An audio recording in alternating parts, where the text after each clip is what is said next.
ak rapport yi nee nañu ils sont traînés dans la boue avant leur convocation et leur audition ki ñu ci mujjee gis rek moo di Wally Seck. On se pose la question de savoir est-ce que présomption d'innocence véritablement existé na encore fii ci droit sénégalais. Non, mais ce qui se passe soxna si moom mooy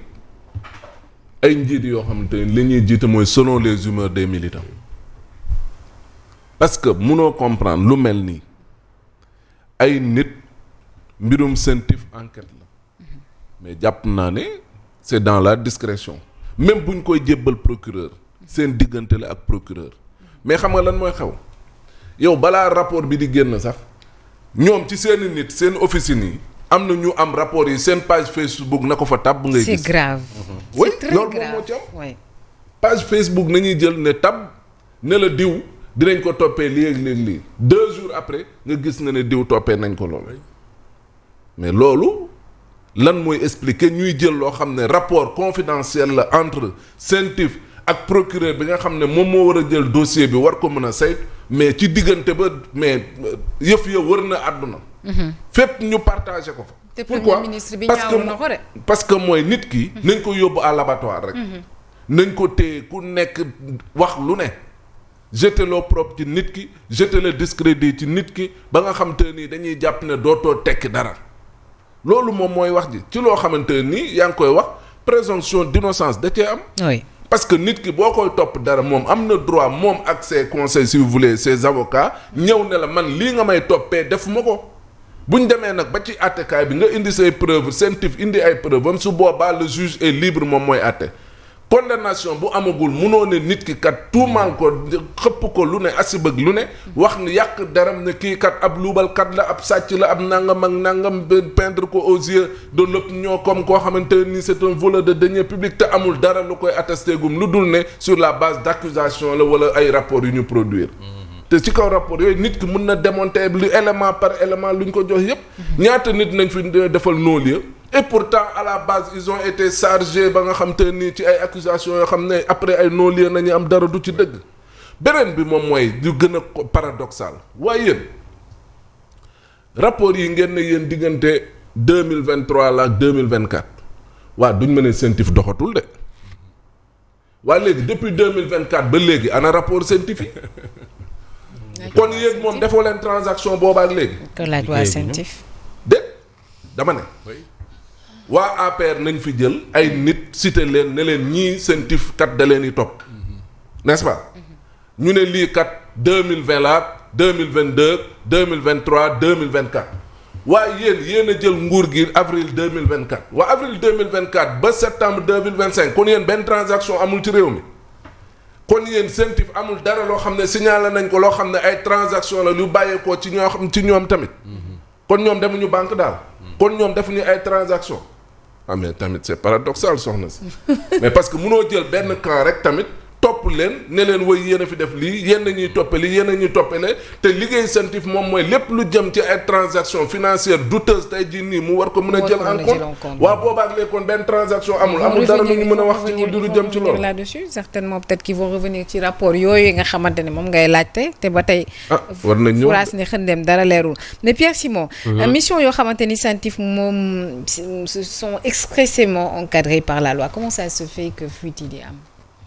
Oui, mais bon, boo jëlee parce que quand on parle de fuite, ça veut dire que c'est destiné à la presse ou à l'opinion publique. Pour ce qui concerne la presse, effectivement, yenn yi moom warut a mën a génn. Mais c'est des trucs à la limite de nos jours tolérés. Sànq maa ngi doon évoquer l'histoire des PV d'audition à la police et à la gendarmerie. Fabrice mi ngi doon fàttali kilifa gi nga xam ne en conseil des ministres waxoon na ne nañu fexe ba loolu dakk. Oui. Mais malgré tout, ça continue. Ça continue. Parce que oui. quand même, la presse, da ci am intérêt. Parce que ça fait vendre. Ça fait vendre, ça produit de l'info. ñu ne kat Simon mii toppee nañ ko telle transaction ñu ngi koy soupçonner de blanchiment d'argent day doon lu rëy. Day doon lu rëy dans l'opinion parce que peut-être Simon n'est pas n'importe qui, parce que Simon n'est pas, voilà, compte tenu de ses charges, compte tenu de ses antécédents, nangam, etc. Donc ça fait vendre. Mais en matière d'info il est établi que et ça c'est élémentaire ki lay jox information toujours am na ci intérêt moom la Fofana doon souligner ki lay jox info toujours am na ci intérêt mu xam ko wala ñàkk ko xam et parfois même il en est conscient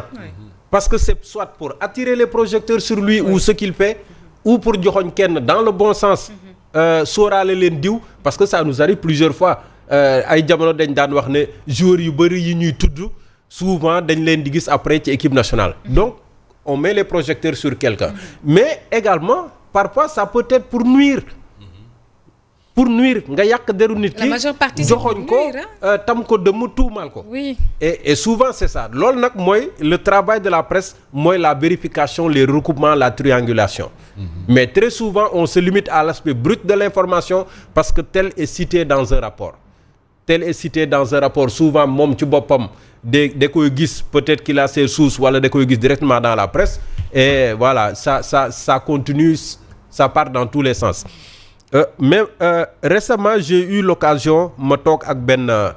kilifa sentif je ne dirai pas qui je ne dirai pas également son grade mais c'est dans le cadre de rencontres yoo xam ne waa GIABA ñoo ko doon organiser il explique que waa sentif ñoom bu ñuy def des rapports parce que Fofana l'a souligné il y a périodiquement des rapports qui doivent être produits en temps et au moment opportun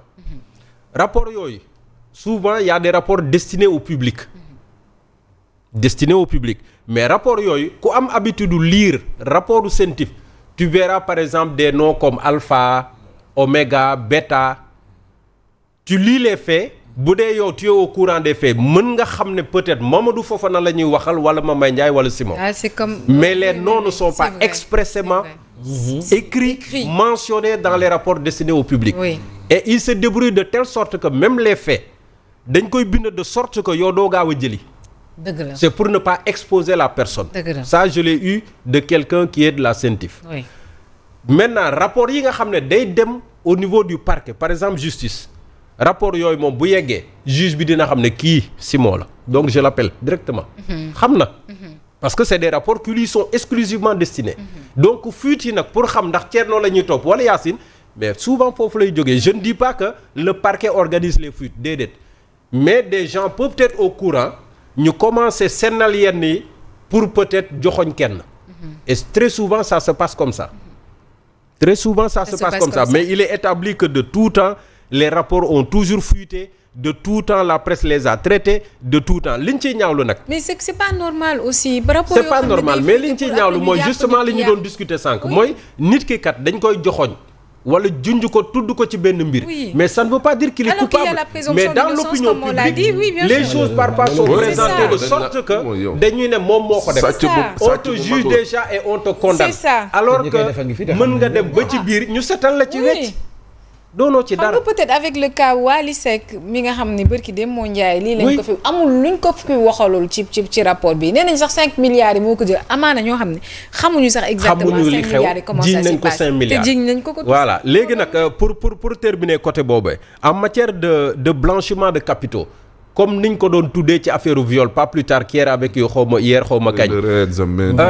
l'examen des faits c'est que dafa am yoo xam ne bu ñu ko ci gisee rek dañuy njort ne lii la en matière de blanchiment de capitaux affaire yooyu donc yooyu fait jusqu'à ce que waa ji établir ne moom doonu ci dara ba enquête seetal ko ci dañuy njort ne moom la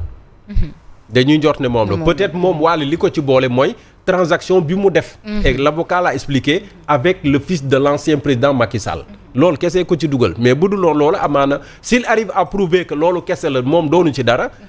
man yaakaar naa ne Wally n'a pas à s'inquiéter honnêtement en toute honnêteté n'a pas à s'inquiéter bi voilà franchement takku ci lenn kay moom amul lenn lu mu ciy ragal la preuve dem na wuy ji cautionné na tranquillement justice woon na ko dem na wuy ji et puis voilà il est rentré chez lui mais pendant ce temps on ne retrouve pas Madiambal Diagne on le recherche depuis hier ñu ko extrait ci avion ba mu doon waaj a génn dëkk bi après convocation bi du noonu waaw mais bu dee kaawu Madiambal moom man gëm naa ne dinañ ko gis wala dina wuyu ji parce que Madiambal li mu doon ci réew mi ak ni mu toll ci réew mi gëw ma dina nekk na kuy daw kuy sàqi comme ni ñu koy waxee parce que ñoom gis nañ fi seen cas bi ñu tolloo ca xare ba mu mettee dëgg gis nañ ñi yéeg ci kaw sareet yi ñi yéeg ci kaw mbaam yi di daw dem laaxatu ji mais gëw ma ne man Madiambal dafa daw man gëm naa ne bu dina wuyu ji mais am na si ñoo xam ne da lay wër na yow dañ lay téye da ngay dem dañ lay téye et puis tarder la say activité bàyyi la fa fàtte la fa parce que peut-être bëgg nañ la nëbb jant bi comme niñ ko defee ci Badara Gadiaga def ko ci Abdou Nguer def ko ci keneen ak keneen et puis téye la ba mu neex leen ñu doogal la jàppal date alors que pendant ce temps amoon nga lu bari loo xam ne waroon nga ko dox yoon nag ku mu woolu da nga war a wuy ji loolu ñun ñëpp d'accord nañ ci parce que wax fa dëgg neex yàlla fii ci réew mi toll justice dafa nekk loo xam ne nii amul luñ ciy caaxaane mais bu dul loolu yaa ngi doon wax sànq ci kaawu ay fuite tax xam lu mu ci manti doon mais kan moo am intérêt ay documents di génn ñoom bu ñu ko bëggee xam dinañ ko xam ñoom ñoo nekk ci nguur gi ñoom information yëpp ñoom ñoo ko am ñoom luñ la bëgg a wax la ko te luñ bëgg mu senn kan moo am intérêt yenn documents yi di génn ñoom buñ seetee loo rek dinañ ko xam. mais la moo ci gën a doy waar dogguma la yàlla bu la yàlla dog Madiambal ci boppam. woolu nañ ko police mu génn mu ne sama rapport du fuité. rapport bi fuitéwul. moo tax ma ne la xoolal pour prouver yow li nga wax. non. bu leen neexee ñu génnee bu leen neexee ñu nekk rapport Mbourkat da nga ci xam dara rapport Mbourkat dafa génn. moom laa doon wax sànq. génn na wala génnul. moom laa doon wax. yi ñu bëgg mu génn. corniche bi waxuma ñoom ñooy génne fuite yi mais xawla yi nga xam ne bëgguñu dara mu senn moom du senn moom. fii ba Malika yoonu Malika bi fu may ñibbi suuf soosu yëpp ñu séddoo. waaw am na rapport bi. doo ko ba Tivaouane Peulh ñoo ko séddoo. est-ce que gis nga loolu fuite nañ waxante dëgg buñ bëggee xam lan moo koy fuite dinañ ko xam ba fa dëgg neex yàlla te li ci gën a doy waar mooy li ngeen doon wax sànq